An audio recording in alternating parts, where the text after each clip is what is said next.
Police যাকে সন্দেহ করবে তাকে আপনার অপরাধী মনে হবে।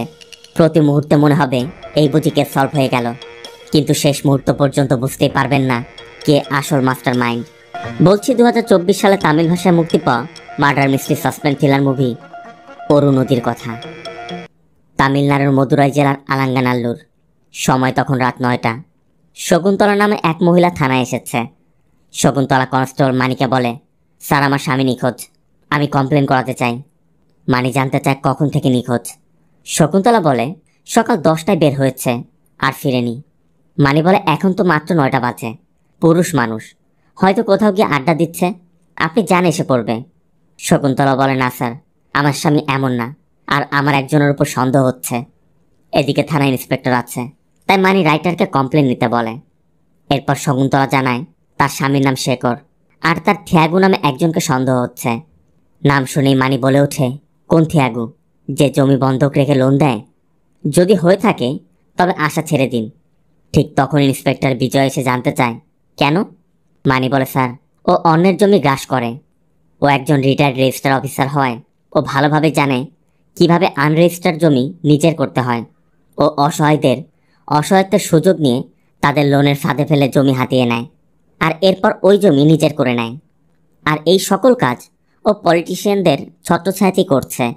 মানির কথা শুনে বিজয় শকুন্তলাকে পুরো বিষয়টা খুলে বলতে বলে। এরপর শকুন্তলা বলে, স্যার, আমাদের মেয়ের বিয়ের জন্য আমরা সিনিকানু নামে একজনের থেকে 7 লাখ টাকা ধার নিয়েছিলাম। আমরা ভেবেছিলাম গিফট মানি যা আসবে তা দিয়ে আমরা ঋণ পরিশোধ করে দেব, কিন্তু বিয়ের 2 দিন আগেই লকডাউন ঘোষণা হওয়ায় কোনো কিছু আমাদের প্ল্যান মতো হয়নি। এখানে আমাদের দেখানো হয় বিয়ের মাত্র কয়েকদিন পরই সিনিকানুর লোকজন নিয়ে টাকা চাইতে এসেছে। সিনিকানুর কথা, মেয়ের বিয়ে শেষে টাকা দেওয়ার কথা ছিল। বিয়ে তো এখন শেষ, আমার টাকা এখনই চাই। অবশ্য শেখর তাকে অনেকভাবে বোঝানোর চেষ্টা করে যে তাকে একটু সময় দিতে, যে কোনো মূল্যে সে টাকা শোধ করে দিবে। তারপর সিনিকান্নু বলে যায়, কালকের মধ্যে আমার টাকা দিতে না পারলে তোমার খবর আছে। আর এর ঠিক পরের দিনই সিনিকান্নু আবার আসে, তবে এবার সে থিয়াগুকে সাথে নিয়ে এসেছে। থিয়াগু সিনিকান্নুকে তার টাকা দিয়ে দেয় এবং শেখরকে বলে তার যে একটা জমি আছে সেটা থিয়াগুর কাছে বন্ধক রাখতে। অবশ্য শেখর এতে রাজি হচ্ছে না, কিন্তু থিয়াগু জানে কিভাবে জোরপূর্বক অন্যের জমি লিখে নিতে হয়। এই জন্য থিয়াগু আগেই শেখরের মেয়ের বাড়িতে লোক পাঠিয়ে দিয়েছে। থিয়াগু সেটা ভিডিও কলের মাধ্যমে দেখিয়ে বলে যে সময় মাত্র 2 মিনিট, তোমরা যদি সাইন না করো তাহলে আমার লোকজন তোমাদের মেয়ের বাড়িতে ঢুকে যাবে। এরপর একরকম বাধ্য হয়েই শেখর এবং শকুন্তলা সিগনেচার করে দেয়। সিগনেচার শেষে থিয়াগু শুধু বলে যায়, সুদ সহ মোট 8 লাখ টাকা, 6 মাস সময় দিলাম। যেদিন 8 লাখ টাকা জোগাড় করতে পারবে টাকা নিয়ে আমার কাছে এসো, জমির কাগজ দিয়ে দিব। এই বলে থিয়াগু চলে যায়। শকুন্তলা বলে, স্যার, আগামীকালই 6 মাস পূর্ণ হবে, তাই আমরা একটা চিট ফান্ডের থেকে 5 লাখ টাকা তুলেছি, আর কিছু টাকা ধার করে মোট 8 লাখ টাকা নিয়ে জমির কাগজ আনতেই সকালে আমার স্বামী বের হয়েছিল, কিন্তু এখন পর্যন্ত ফিরেনি। বিজয় বলে, চিন্তা করবেন না, আমরা ওনাকে খুঁজে বের করব। আপনার স্বামী কখন বের হয়েছিল, আর এর মধ্যে কি ফোনে কোনো যোগাযোগ হয়েছিল? শকুন্তলা বলে, স্যার, সকাল 10টায় বের হয়েছিল, এর মাঝে কথা হয়েছে। এখানে আমাদের দেখানো হয় শকুন্তলা ফোন করে জানতে চাচ্ছে যে টাকা তুলেছ। শেখর জানায় টাকা তুলেছি, ইয়াপ্পান আর যোগীর থেকেও কিছু টাকা ধার নিয়েছি, এখন 8 লাখ টাকা পূর্ণ হয়েছে। শকুন্তলা বলে, তাহলে টাকা দিয়ে কাগজগুলো নিয়ে এসো। শেখর জানায় ফোনে তার সাথে কথা হচ্ছে, তারা আমাকে বিকেল 4টায় তাদের ওখানে ডেকেছে। শকুন্তলা বলে, এরপর সে না ফেরায় 6টায় আমি আবার কল করি, তখন দেখি ফোন বন্ধ। তবে রাত 9টার সময় তার নম্বর থেকে আমার কাছে একটি কল আসে, কিন্তু রিসিভ করলে কেউ কথা বলেনি। এরপর আমি আবার কল করে দেখি ফোন সুইচ অফ। শকুন্তলার মুখে পুরো ঘটনা শুনে বিজয় শকুন্তলাকে কমপ্লেন লিখে চলে যেতে বলে, আর এসআই সাত্তিয়াকে খোঁজ নিতে বলে যে শেখরের ফোন লাস্ট কোন টাওয়ারের মধ্যে অ্যাক্টিভ ছিল, এবং শকুন্তলার সাথে লাস্ট যখন কথা হচ্ছে তারপর থেকে সব ডিটেলস কালেক্ট করতে বলে দেয়। তার সাথে জানতে চায় থিয়াগুকে এখন কোথায় পাওয়া যাবে। এদিকে থিয়াগু এখন শিবা নামে এক ব্যক্তিকে টর্চার করছে, কারণ শিবার ভাই থিয়াগুর সকল কর্মকাণ্ডের প্রতিবাদ করেছিল। যখন করেছিল থিয়াগু তখন তাকে কিছুই বলেনি, কিন্তু সুযোগ বুঝে শিবার ভাইকে গাড়ি চাপা দিয়ে পঙ্গু করে দিয়েছে। এখন শিবাকেও মারতে এসেছে, তবে শিবাকে মারার আগেই বিজয় এসে তাকে বাঁচিয়ে দেয়। এরপর থিয়াগুর লোকেদের মারতে শুরু করে। এক পর্যায়ে যখন থিয়াগুকে ধরতে যাবে তখন স্থানীয় এমএলএ কল করে। এমএলএ বলে ওর সাথে ফাইট করা মানে আমার সাথে ফাইট করা, আর এর পরিণাম কি হবে তা তুমি ভালো করে জানো। বিজয় বলে, কি বলছেন স্যার? আমি তো তাকে জিজ্ঞাসাবাদ করতে নিতে এসেছিলাম। আপনি যখন বলছেন ঠিক আছে ছেড়ে দিচ্ছি। এখানে দেখানো হয় বিজয় থিয়াগুকে ধরতে যাওয়ার খবর পেয়ে থিয়াগুর লোক ভাস করে সে এমএলএকে দিয়ে কল করিয়েছে। এদিকে এমএলএর কাছে ছেড়ে দেওয়ার কথা বললেও বিজয় থিয়াগু আর তার সহযোগীদেরকে থানায় নিয়ে এসেছে। বিজয় সবার ফোন জব্দ করে এবং সকল অ্যাক্টিভিটি চেক করতে বলে। এরপর শুরু হয় জিজ্ঞাসাবাদ। একদিকে থিয়াগুর সহযোগীদের কড়া ট্রিটমেন্ট চলছে, যার শব্দ থিয়াগুর কানেও আসছে। বিজয় থিয়াগুর কাছে জানতে চায়, শেখর গতকাল তোমার সাথে দেখা করতে বের হয়ে আর ফিরেনি। শেখর কোথায়? ওর সাথে তুমি কি করেছ? থিয়াগু সোজা সাপটা বলে দেয়, আমি কিছু জানি না, ওর সাথে আমার দেখাই হয়নি। অবশ্য বিজয় তা বিশ্বাস করতে রাজি না। এই জন্য থিয়াগুকে রেখে তার সহযোগীদের টর্চারের মাত্রা বাড়ানো হয়। এক পর্যায়ে সহ্য করতে না পেরে একজন বলে দেয়, স্যার আমরা যখন এমএলএর বাড়িতে ছিলাম তখন একটি কল আসে। সিন চলে যায় এমএলএর বাড়িতে। শেখর থিয়াগুকে কল করে বলে যে আগামীকাল তো চুক্তির মেয়াদ শেষ হয়ে যাবে, আমি টাকার জোগাড় করেছি, আমার জমির কাগজগুলো চাই। থিয়াগু বলে, এক কাজ করো, 4:30টায় কল করো, আমি বলে দেব তোমাদের কোথায় আসতে হবে। তবে কল কাটতে এমএলএ জানতে চায় কি সমস্যা। থিয়াগু বলে, আরে ওই জমিটার মালিক টাকা দিয়ে কাগজগুলো ফেরত চাচ্ছে।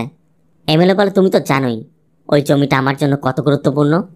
থিয়াগু বলে, চিন্তা করবেন না, আমি সুদ বাড়িয়ে দিয়ে বলবো চুক্তির মেয়াদ শেষ, এরপর যদি না মানে কিভাবে দেখতে হবে আমার জানা আছে। সিন প্রেজেন্টে। পরবর্তী দিন সকাল হতেই বিজয় ইয়াপ্পানের সাথে দেখা করে। শেখর মূলত শকুন্তলার কাছে যার কাছে যাওয়ার কথা বলেছিল। ইয়াপ্পানকে জিজ্ঞাসাবাদ করলে ইয়াপ্পান জানায় সে তো টাকা নিয়ে 12টার সময় চলে গিয়েছিল। আমি টাকা দেওয়ার পর সে টাকা বুঝে নিয়ে একজনকে কল করলো, মানে শেখর তখন থিয়াগুকে কল করেছিল। আর থিয়াগু তখনই শেখরকে 4:30টায় আবার কল করতে বলেছিল। তার মানে থিয়াগুর লোকেরা ঠিকই বলেছিল। ইয়াপ্পান বলে, কথা শেষ করেই সে চলে গিয়েছিল। এর মধ্যে এসআই সাত্তিয়া কল করে জানায় শেখর রায় শকুন্তলার তথ্য সঠিক।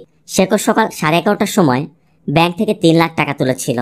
এরপর তার সাদা রঙের স্কুটি নিয়ে সেখান থেকে চলে যায়, সাথে তার কেউই ছিল না। এরপর বিজয় শেখরের ফটো স্টুডিওতে যায়, যেটা এখন বন্ধ। তবে সামনে শেখরের স্কুটিটি এখনও পার্ক করা। বিজয় হাত দিয়ে দেখে অনেক ধুলো জমে আছে, তার মানে এটা হয়তো গতকাল থেকে এখানে পড়ে আছে। বিজয় পাশের চায়ের দোকানদারের কাছে শেখরের বিষয়ে জানতে চায়। সেও জানায় যে গতকাল দুপুর 1টা থেকে 1:30টার দিকে সে এখানে এসেছিল। সিন গতদিন। শেখর এসেই দেখে তার বন্ধু যোগী বসে আছে। মূলত শেখর যোগীর কাছে 50,000 টাকা ধার চেয়েছিল, আর সেটা দিতেই যোগী এখানে এসেছে। শেখর যোগীর থেকে টাকা নিয়ে বলে, তোমার টাকা সহ এখন 8 লাখ টাকা পূরণ হলো। যোগীও বলে, তাহলে এবার যা, টাকা দিয়ে কাগজগুলো বুঝে নে, তবে যাওয়ার আগে শেভ করে যাস। বলে যোগী উঠে যায়। আর তখনই শকুন্তলার কল এসেছিল। চায়ের দোকানদার বলে, এরপর আমি আর তাকে দেখিনি, তখন থেকেই বাইক এখানে পার্ক করা রয়েছে। এরপর বিজয়রা পাশের সেলুনে যায়। এই লোকের নাম বিনয়। বিজয় শেখরের কথা জানতে চাইলে বিনয় বলে, হয়তো বাইরে কোথাও গিয়েছে। বিজয় জানতে চায়, তুমি আজ তাকে দেখেছ? বিনয় বলে, আজ তো দেখিনি, তবে গতকাল আমার এখানে শেভ হতে এসেছিল। সিন চলে যায় কতদিন। বিনয় বলে, শেভ হওয়ার পর শেখর দাদার ফোনে একটি কল আসে। তারা কোথাও যাওয়ার কথা বলছিল। অন্য পাশ থেকে জানালো স্টুডিওর সামনে একটি সাদা রঙের কার আছে। এরপর শেখর দাদা ওই কারে উঠে চলে গেল। বিজয় জানতে চায়, কারের নম্বর জানো? বিনয় বলে, নম্বর তো স্যার দেখিনি, তবে সাদা রঙের স্করপিও, পিছের গ্লাসে আবার শিবলিংয়ের স্টিকারও লাগানো ছিল। এই জন্য বিজয় মানিকে আশেপাশের সকল সিসিটিভি চেক করতে বলে। এরপর থানায় ফিরলে এসআই সাত্তিয়া জানায় যে শেখরের কল হিস্ট্রি বের করা হয়েছে। গতদিন 1:48-এ লাস্ট একটি কল এসেছিল, আর সেই কলে 1 মিনিট 16 সেকেন্ড কথা হয়েছে, যেটা কিনা প্রকাশ নামে এক লোকের নামে রেজিস্টার করা। তবে নম্বরটি এখন বন্ধ। আর শেখরের লাস্ট ফোন লোকেশন ট্র্যাক করে দেখা গেছে ফোনের লাস্ট লোকেশন ছিল মধুরায়ের একটি ক্রাশার, যেটার মালিক থিয়াগু। কিন্তু বিজয় বলে, থিয়াগুকে জিজ্ঞাসাবাদ করতে হলে স্ট্রং এভিডেন্স দরকার।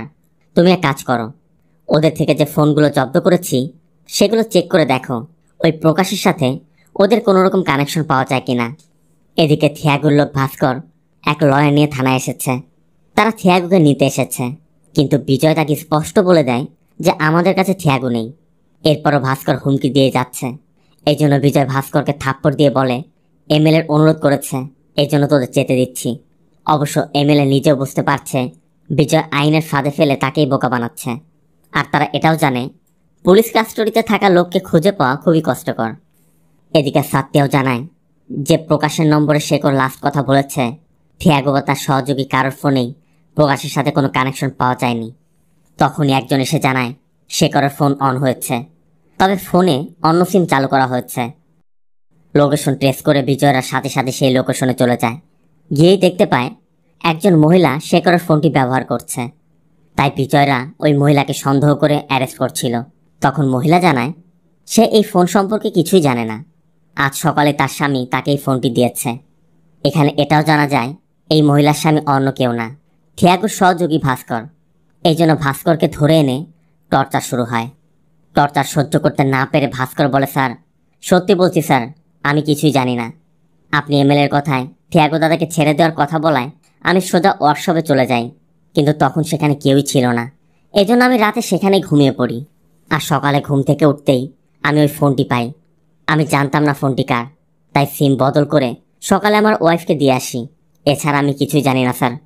ভাস্করের থেকে সব জানার পর বিজয় রাখা চিন্তা করছে থিয়াগোর কারো তো সাদা, আর তার গাড়িতেও শিবলিংয়ের স্টিকার আছে। আবার শেখরের জমি এখন এমএলএর মেয়ে জামাইয়ের নামে। এমনটা হতে পারে যে শেখর জমি ফেরত চাওয়ায় থিয়াগো দিতে রাজি হয়নি, আর শেখর মানছিল না, তাই থিয়াগো শেখরকে খুন করেছে, নয়তো কোথাও গুম করে রেখেছে। তবে পাশে থেকে একজন জানায় স্যার থিয়াগো কাউকে গুম করে রাখার লোক না। একদিকে এই কেসের তদন্ত চলছে, এর মাঝে ঘটে যায় আরেক ঘটনা। পরবর্তী দিন সকাল হতেই নারিকেল বাগানের মধ্যে একটি মেয়ের ডেড বডি পাওয়া যায়। মেয়েটির মাথা পলিতে মোড়ানো, দেখে মনে হচ্ছে ধস্তাধস্তিও হয়েছে। বিজয় আসার পর সাতিয়া জানায় স্যার স্পটে মেডিকেল গ্লোভস এবং মাস্কও পাওয়া গেছে। কিছুক্ষণের মধ্যে কাঁদতে কাঁদতে এক দম্পতি আসে, কিন্তু বিজয় বলে ওনারা তো এখানে এসে চেহারাও দেখেনি, বুঝলো কি করে তাদের মেয়ে? সাতিয়া বলে স্যার ওনারা গত রাতে থানায় কমপ্লেন করেছিল তাদের মেয়ে পার্বতী কাজে বের হয়ে বাড়ি ফিরেনি। মেয়েটি একটি জুয়েলারি শপে সেলস গার্লের কাজ করত। এরপর বিজয় পার্বতীর বাবা ধর্মরাজকে ডাকে এবং তাকে বলে দেখুন এখন এসব জানতে চাও একদমই ঠিক না, তারপরও খুনিকে ধরতে আমাদের সব বিষয় জানতে হবে। ধর্মরাজ কাঁদতে কাঁদতে জানায় পার্বতী ছিল তাদের একমাত্র সন্তান। পার্বতী মদুরাইয়ের একটি জুয়েলারি শপে চাকরি করত। ও রোজ সকাল 8টায় বের হয়ে রাত 11টার মধ্যে বাড়ি ফিরে আসতো, কিন্তু গত রাতে বাড়ি ফিরেনি। ধর্মরাজ বলে ও না ফেরায় আমি ওকে কল করেই যাচ্ছিলাম, কিন্তু ওর ফোন বন্ধ দেখে আমি দ্রুত বাস স্ট্যান্ডে চলে যাই। সেখানে গিয়েও জানতে পারি বাস আধ ঘন্টা আগেই চলে গেছে। এরপর আমি দ্রুত বাইকের গ্যারেজে যাই, সেখানে তখন কেউই ছিল না, কিন্তু আমার মেয়ের বাইকটি তখনও সেখানে পার্ক করা ছিল। এরপর আজ সকালেই আমরা খবর পাই যে একটা ডেড বডি পাওয়া গেছে। পার্বতীর বডিটি পোস্টমর্টমের জন্য পাঠানো হয়। এদিকে বিজয় তদন্ত শুরু করে দিয়েছে। বিজয় প্রথমে ওই গ্যারেজে যায়। গ্যারেজে কাজ করা ছেলেটি জানায় স্যার ওই মেয়েটি রেগুলার কাস্টমার ছিল। গত রাতে ও যখন বাইক নিয়ে বের হচ্ছিল তখন তার বাইকের চাকা পাংচার হয়ে যায়। অত রাতে কোনো মেকানিক পাওয়া যাবে না দেখে আমি ওকে আমার পরিচিত একটি অটোতে তুলে দেই। এরপর বিজয়রা ওই অটো চালকের কাছে যায় এবং জানতে চায় ওকে বাড়িতে না নামিয়ে খুন করেছিস কেন? অটো চালক বলে স্যার আমি কেন খুন করতে যাব, আমি কিছু করিনি, আমি আপনাকে সত্যিটা বলছি। গত রাতে আমি ওই মেয়েকে ওর বাড়িতে ড্রপ করেছিলাম। সিন গত রাতে পার্বতী অটো চালককে বলছিল দাদা সামনের মোড়ে একটু দাঁড়াবেন, আমি কুকুরদের বিস্কুট খাওয়াবো। অটো চালক বলে রাত এখন 11টা বাজে। তারপর পার্বতীর কথা আমি রোজ ফেরার পথে ওদের খাওয়াই। কথা বলতে বলতে মোড় এসে পড়ে আর তারা দেখে যে আজ অন্য একজন কুকুরদের খাওয়াচ্ছে। এই জন্য পার্বতী অটো থেকে নিচে নেমে জানতে চায় যে আপনি এসব কী খাওয়াচ্ছেন? লোকটি বলে মাংস, আসলে আমার মাংসের দোকানের একটি অর্ডার ক্যান্সেল হয়েছিল তাই ওদের খাওয়াচ্ছি। কিন্তু পার্বতীর কথা এমন কাঁচা মাংস খাওয়ালে তোরা হিংস্র হয়ে উঠবে। লোকটি বলে ঠিক আছে আমি আর খাওয়াবো না। অটো চালক বলে স্যার একটু সামনে গিয়ে আমি তাকে নামিয়ে দিই। এরপর বিজয়রা ওই জায়গা মতো যায় যেখানে গত রাতে কুকুরকে মাংস খাওয়ানো হয়েছিল।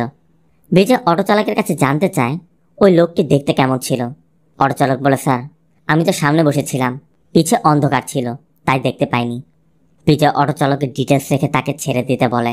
মানে বলছিল স্যার ওই খুনি হতে পারে, ধরে উত্তম মাধ্যম দিলেই সব স্বীকার করবে, কিন্তু বিজয়ের কথা ইনোসেন্টও তো হতে পারে। এরপর তারা ফিরে যাচ্ছিল তখন বিজয়ের জুতায় কুকুরের পটি লেগে যায়, এই জন্য মানিরা পানি ঢেলে দিচ্ছিল। তবে তখনই একটি মেয়েকে দেখা যায় পানি নিয়ে যাওয়ার সময় বিজয়ের দিকে সন্দেহজনকভাবে তাকাচ্ছে। বিজয় অবশ্য গুরুত্ব না দিয়ে ওই মাংস ব্যবসায়ীর খোঁজে নেমে পড়ে। একে একে প্রতিটি দোকানে খোঁজ করা হয় যে কার অর্ডার ক্যান্সেল হয়েছিল, কিন্তু সবাই জানায় তাদের কারোরই অর্ডার ক্যান্সেল হয়নি। তবে একটি দোকান আজ বন্ধ, যার মালিক মারিয়াপ্পা। এই জন্য পুলিশ মারিয়াপ্পার বাড়ি থেকে তাকে ধরে নিয়ে আসে, কিন্তু মারিয়াপ্পাকে জিজ্ঞাসাবাদ করলে সে কোনো তথ্যই দিচ্ছিল না। এই জন্য বিজয় ধারণা করে হয়তো খুনি নয়, তবে এটা হতে পারে ও কিছু দেখেছে আর ভয় সেগুলো বলছে না। এই জন্য বিজয় সাত্তিয়াকে সেইভাবে জিজ্ঞাসাবাদ করতে বলে। সিন চলে যায় পরবর্তী দিন। বিজয় থানায় এসে দেখে শকুন্তলা এসেছে। শকুন্তলা শেখরের কথা জানতে চাইলে বিজয় তাকে সান্ত্বনা দিয়ে বলে, আমরা কাজ করছি, থিয়াগো আর তার লোকেরা আমার কাস্টডিতে আছে। অবশ্য এটা কেউই জানে না। আমরা দ্রুত ওকে কোর্টে পাঠাবো, আপনি চিন্তা করবেন না, এখন বাড়িতে যান।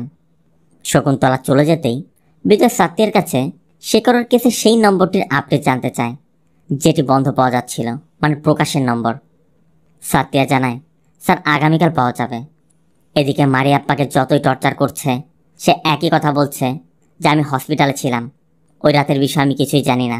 এই জন্য বিজয় সাত্তিয়াকে বলে হসপিটালে খোঁজ নাও, ও সত্যি বলছে কিনা। এর মধ্যে পার্বতীর পোস্টমর্টম রিপোর্ট এসে পড়ে, আর রিপোর্ট দেখার পর পুরো কেসটারই মোড় ঘুরে যায়।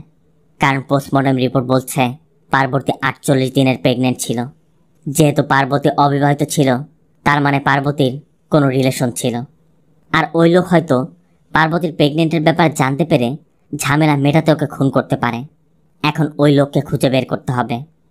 এর মধ্যে মানি ওই পলিটা দিয়ে বলে, স্যার এটা দিয়ে মুখ মোড়ানো ছিল, তবে এসব শুধু ডক্টররা সার্জারি কাজে ব্যবহার করে। তবে বিজয় এখন এটাই বুঝতে পারছে না পার্বতী নামলো বাড়ির সামনে, নারকেল বাগানে কি করে এলো, আর এই পলি সেখানে কি করছিল। বিজয় মানিকে এই প্যাকেটের বারকোড স্ক্যান করে এটা কোথায় তৈরি হয়েছে এবং কোন ডিস্ট্রিবিউটর কোথায় সেটি ডেলিভারি করেছে সব তথ্য বের করতে বলে। এর পরবর্তী দিনই বিজয়রা মদুরাইতে সেই জুয়েলারি শপে যায় যেখানে পার্বতী কাজ করত।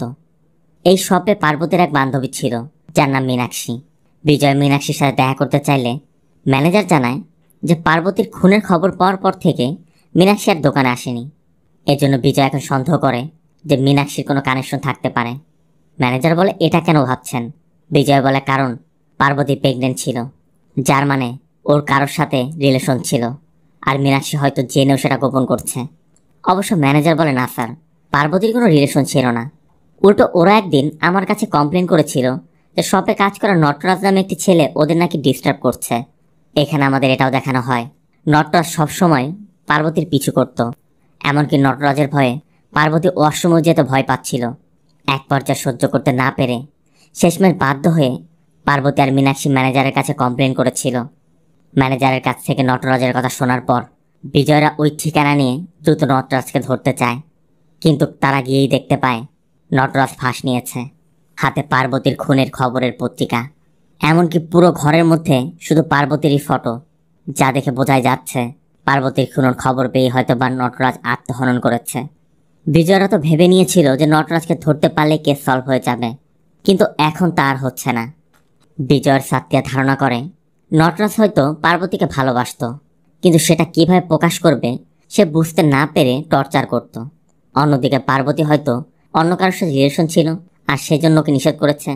আর নটরাজ যখন ওই রিলেশনের কথা জানতে পেরেছে, নটরাজ সেটা মানতে না পেরে প্রথমে পার্বতীকে খুন করেছে, এরপর নিজেকে। তবে এগুলো শুধু তাদের সন্দেহ।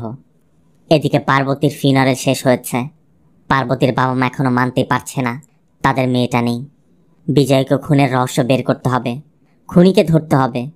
তাই বিজয় আবারও ধনরাজের সাথে দেখা করে এবং জানতে চায় যে আপনার মেয়ে কি কখনো কাউকে ভালোবাসার কথা বলেছিল, বা তার আচরণে কোনো সন্দেহজনক কিছু মনে হয়েছে, অথবা আপনার কাউকে সন্দেহ হয়।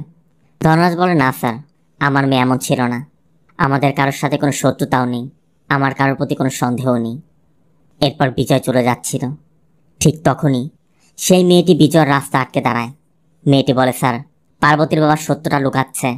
পার্বতীর মৃত্যুর 3 দিন আগে রাতে আমি বাথরুমে যাচ্ছিলাম। সিন সেই রাতে। ধনরাজ বলছিল, আমি তোকে স্বাধীনতা দিয়েছি, তাই বলে তুই যা ইচ্ছা করবি। পার্বতী বলে, তুমি এভাবে বলছো কেন? আমি ওকে পছন্দ করি, আমাদের বিয়ে দিয়ে দাও, আমি সুখে থাকবো। কিন্তু ধনরাজ কিছুতেই অন্য জাতের ছেলের সাথে তাকে বিয়ে দেবে না। ধনরাজের কথা, সমাজে আমার মান সম্মান আছে। অবশ্য পার্বতীর মা ধনরাজকে বোঝানোর চেষ্টা করছিল, কিন্তু ধনরাজ সোজাসাপটা বলে দেয়, আমি কিছুতেই মানব না। আর যদি আমার অমতে কিছু করার চেষ্টাও করিস, তাহলে তো জানিস আমি কি করতে পারি। পার্বতীও বলে দেয়, বিয়ে যদি করতেই হয় ওকেই করব।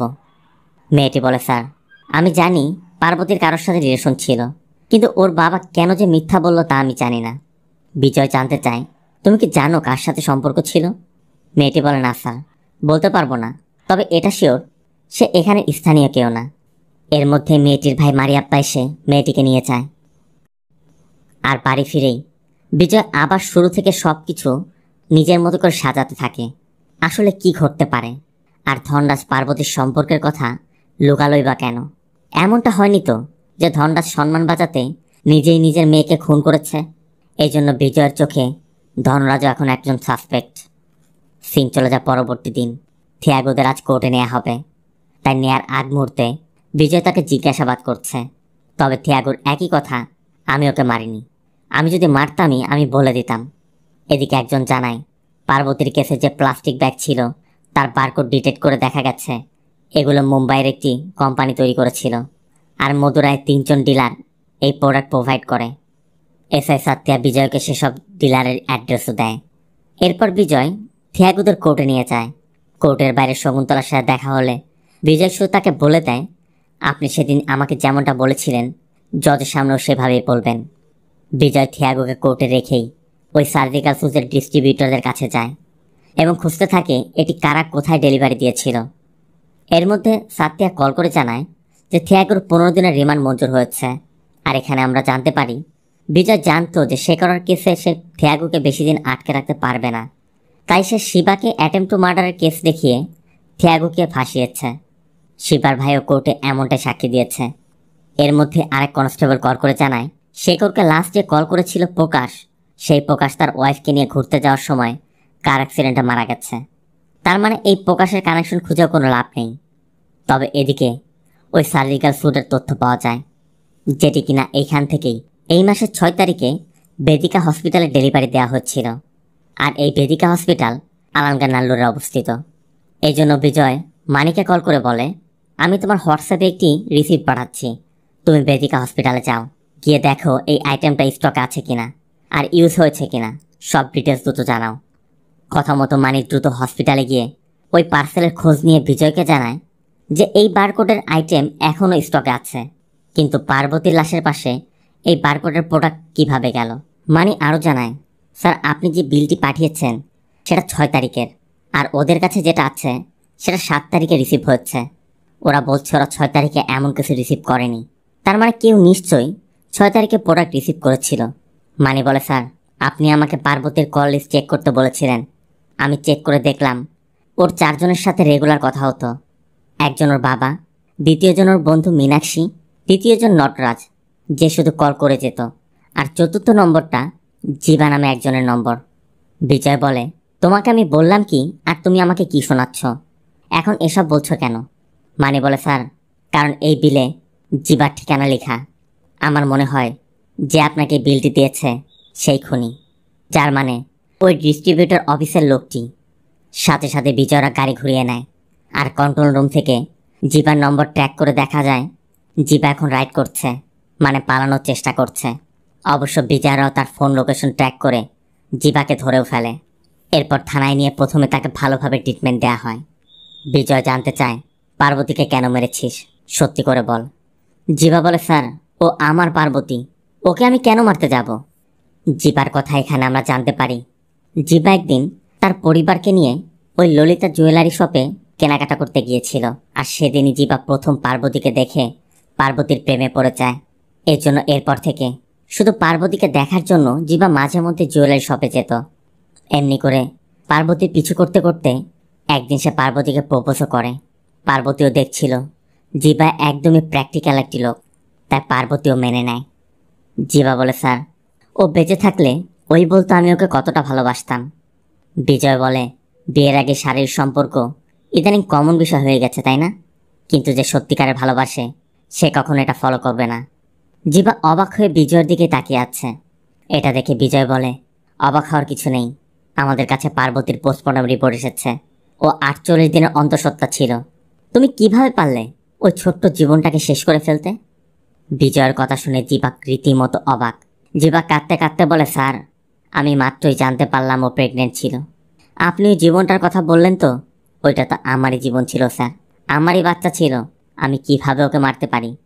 কিন্তু বিজয় তার কথা বিশ্বাসই করতে চায় না। বিজয় বলে, আমি বলছি কি ঘটেছে। পার্বতী প্রেগনেন্ট এটা জানানোর পর তুই তাকে অ্যাবর্শন করতে বলেছিলি।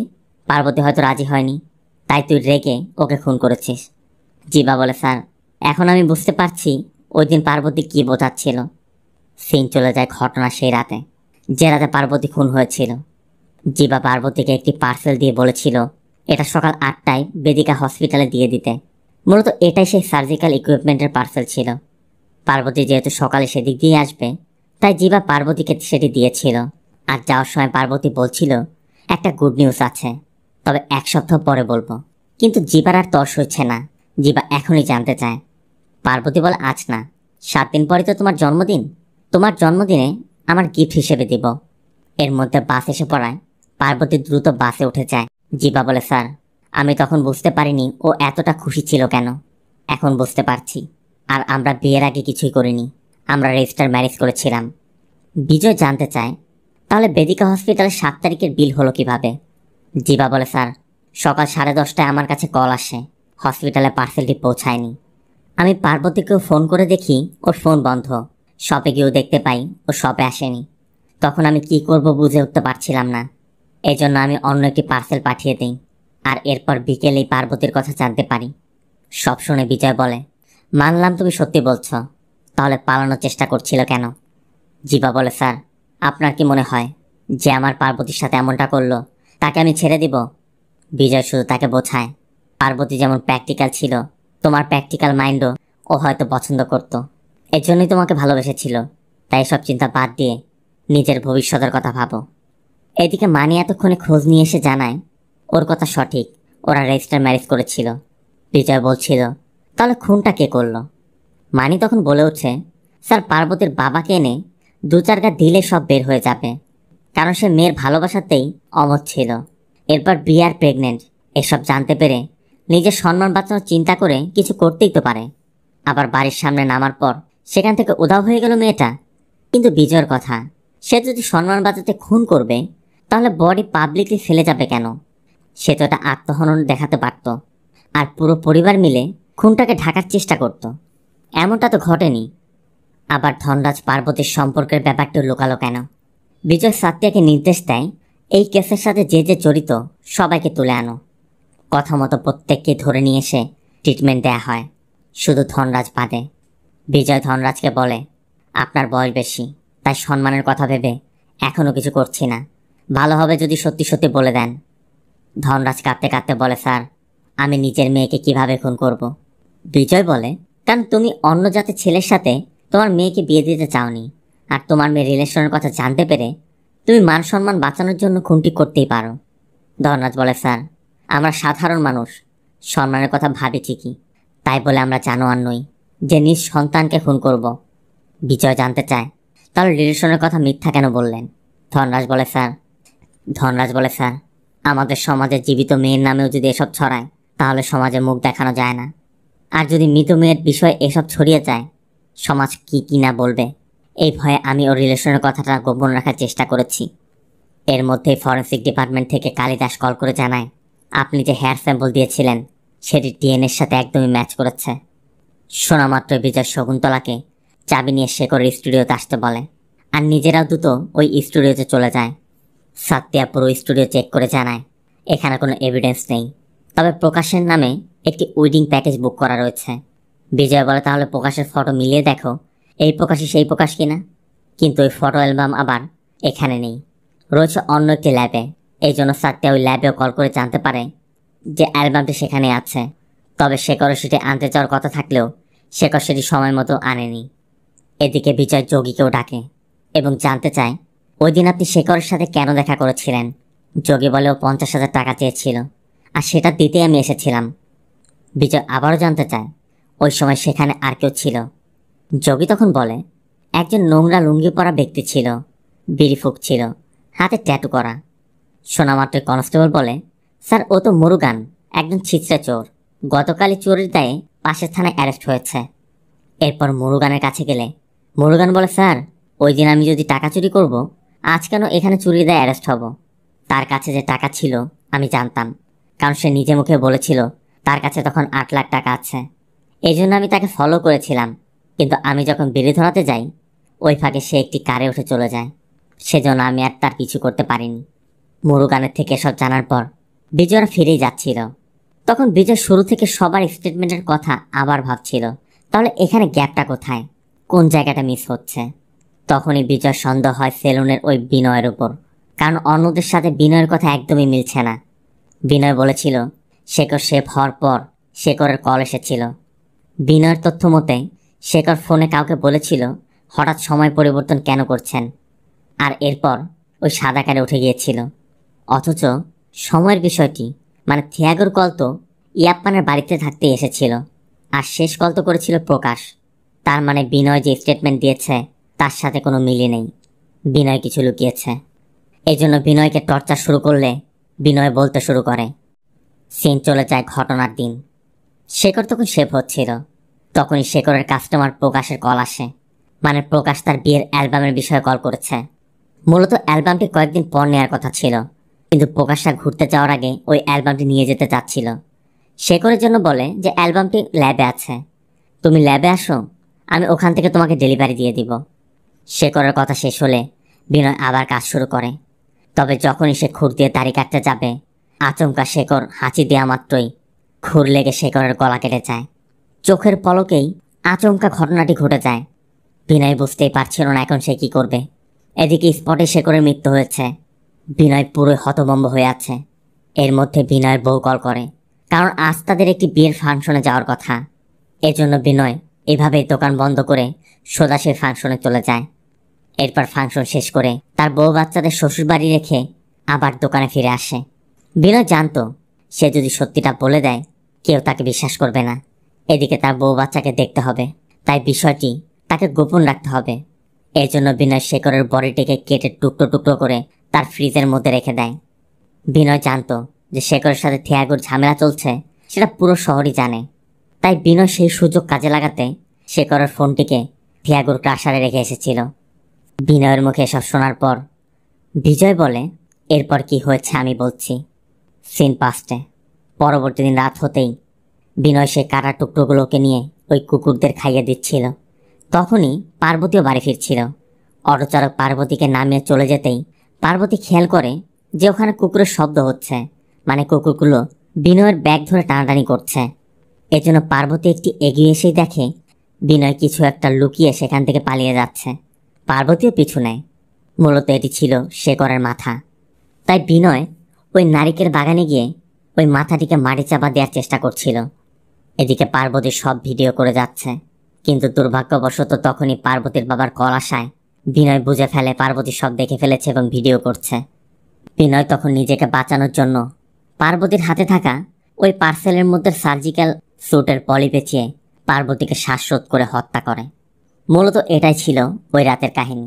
বিজয় বিনয়কে বলে, তুই সব প্রমাণ মেটাতে চাইলেও একটি প্রমাণ আমার হাতে পড়ে গেছে। এখানে আমাদের দেখানো হয় বিজয় কিভাবে জানতে পারল। মূলত বিজয় একদিন জুতা পরছিল, তখনই জুতা পরতে গিয়ে দেখে জুতার নিচে মাংসের টুকরা লেগে আছে।